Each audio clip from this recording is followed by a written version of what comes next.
এই আজকে এই মুহূর্তে আমাদের বাংলাদেশের সারা জাগানো আলেম মুফতি পীর পীর গিয়াসউদ্দিন আত-তাহেরি ওনার গাড়ি ভেঙে দিয়েছে ওয়াহাবিরা, বাতিলরা, দুশমনে রাসূলরা। এদের কাজ হলো শুধু ভাঙাচুরা করা, ভাঙবে, মারবে, কাটবে, ভাঙা, মারা, কাটা, ছেঁড়া, এরা তাদের কাজ, ঠিক কিনা? তারা ভাঙবে, মারবে, কাটবে।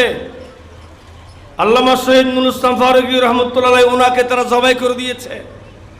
তারা এখন হুমকি দিচ্ছে। আল্লামা শেখুল হাদিস আল্লামা কাজী মঈনুদ্দিন আশরাফী মাদ্দাতুল্লাহ আলাইহি আমাদের চেয়ারম্যান, আহলে সুন্নাহ ওয়াল জামাত বাংলাদেশের মাননীয় চেয়ারম্যান আল্লামা কাজী মঈনুদ্দিন আশরাফী মাদ্দাতুল্লাহ আলাইহি ওনাকেও জানে মারার হুমকি দিয়েছে। ঢাকা মোহাম্মদপুর কাদেরিয়ার ভাইস প্রিন্সিপাল আল্লামা আবুল কাসেম মোহাম্মদ ফজলুল হক ওনাকেও জানে মারার হুমকি দিয়েছে বাতিল জঙ্গির গোষ্ঠীরা। আল্লামা ওসমান গনি সালেহী ওনাকেও জানে মারার হুমকি দিয়েছে।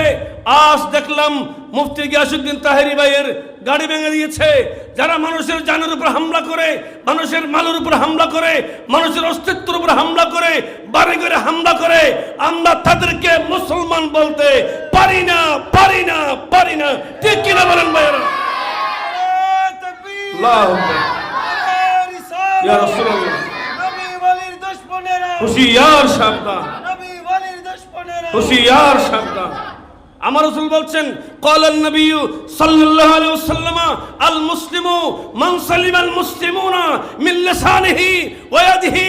আমার রাসূল বলছেন উম্মত, মুসলমান সবাইকে বলে না, মুসলমান দাড়ি টুপির নাম নয়, মুসলমান জুব্বার নাম নয়। মুসলমান হতে হলে যার হাত আর মুখ থেকে অপর মুসলমান নিরাপদ থাকবে। আমার নবী তাকে পৃথিবীর শ্রেষ্ঠ মুসলমান বলেছে।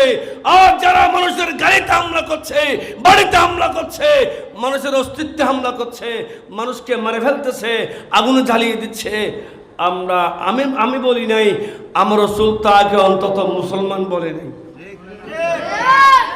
হাদিস এগুলো দেখেন ভাই। ইমামে আজম যে 7টা হাদিস নিয়েছেন, ইন্তেখাব করেছেন রাসূল পাকের লক্ষ লক্ষ হাদিস থেকে 7টা হাদিস।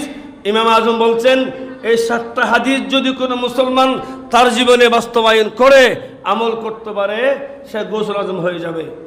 তার 1 নাম্বার হলো আল মুসলিমু মান সালিমাল মুসলিমুনা মিন লিসানিহি ওয়া ইয়াদিহি। ওই মুসলমান, ওই ব্যক্তি শ্রেষ্ঠ মুসলমান যার হাত আর মুখ থেকে অপর মুসলমান নিরাপদ থাকে। তো যারা মানুষের উপর হামলা করে, এই হাদিসের ফাওয়ায়েদে কুয়ুদ আছে, ফাওয়ায়েদে কুয়ুদ ইন অনর অনর ফিকার উসুলুর নুল আনোয়ারের হতা ফাওয়ায়েদে কুয়ুদ হাদিসে বুঝাত দেন নবী যে যার হাত থেকে মুখ থেকে অপর মুসলমান নিরাপদ থাকবে, নবী তাকে মুসলমান বলেছে। তো যার হাত মুখ দিয়ে অপর মুসলমানকে আঘাত করে, তাহলে সে মুসলমান হতে পারে না।